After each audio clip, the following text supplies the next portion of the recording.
I'm Mike Blaize, and this is my wife, Linda Blaize. We're married in 1991. We were married for about 7 years before we were separated and divorced.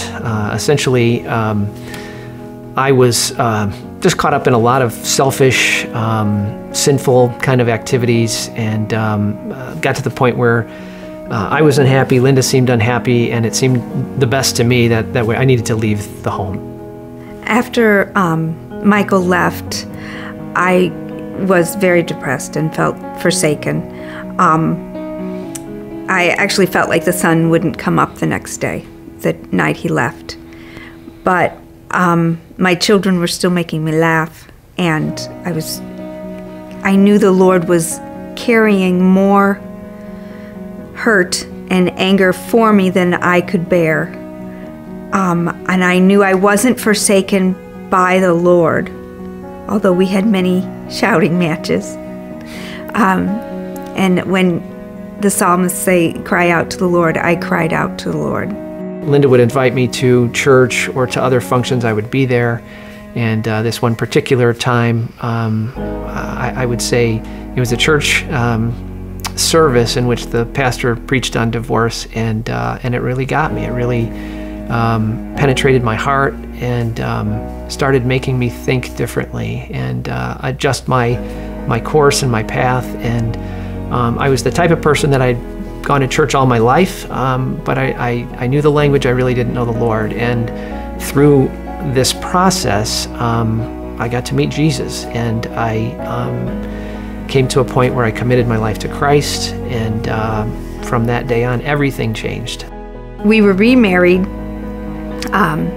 shortly after, about a year after Michael was saved at a Promise Keepers event, and he was truly saved, like a Saul conversion, where I saw a different man.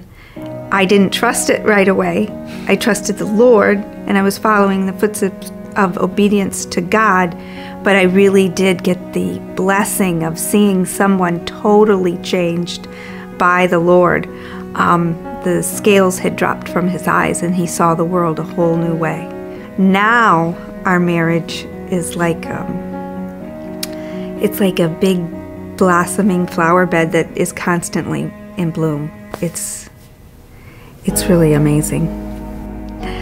Jesus understands my forsakenness and the hurt that I went through, because he walked through it with me and sometimes carried me and was the lifter of my head each morning. And he also walked on this earth and saw the hurt that we cause each other every day. I think the Psalms discuss and cover the issue of loneliness because it's so common in our human condition, and that even people who are in groups, even people who are in families at times experience loneliness. Maybe not being by yourself, but maybe in your spirit, in your soul, those types of things. And that when we read the Psalms and when we engage in that type of scripture, we have that feeling of it's not just me, and I can be comforted by knowing that that many others have gone through it and have sought out God and been comforted by Him in their periods of loneliness.